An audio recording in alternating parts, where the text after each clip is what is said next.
So there's this problem that's kind of plaguing the creative industry right now, and that problem is of inspiration. And we all know that it's pretty easy to just go online and start looking up your favorite artists, or look up, basically, you can use Pinterest and make little boards, and you kind of use that to determine the creative direction that you go in. And that's a pretty big problem that I've noticed myself kind of falling into over the last couple of years, and I've constantly been trying to find a way to get away from that and try to, create more internal to kind of my beliefs and my style and what I think would actually work well for a creative brief. And that's why I created the game of creativity. So there's a few different ways that you can play.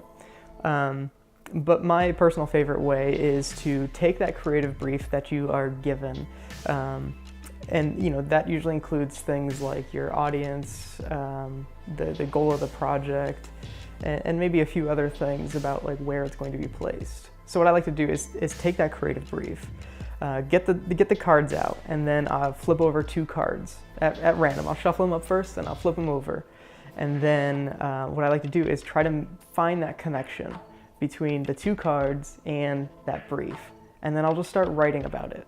It could be something ridiculous, and you certainly don't have to accept the first idea that you're given. It's not that kind of a game. This is really a tool to help you find new ideas that you kind of look within yourself to find.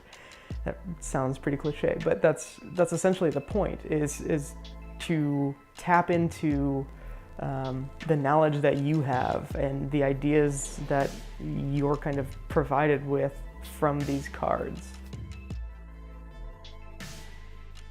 This is also a good tool for if you basically want to practice your craft, where if you have kind of an hour in your morning, or maybe you want to even make it a part of your routine, where you can just straight up flip over 2 cards without any sort of creative brief, and you can try to make that connection on your own.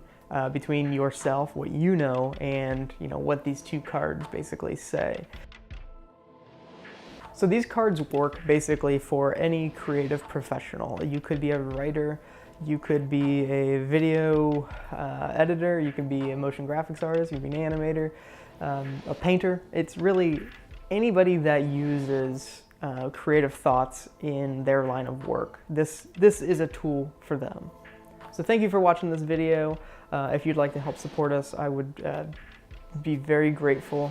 And if you're not able to support financially, but you still love this idea, please share it. And I hope to be sending you some cards soon. Thanks.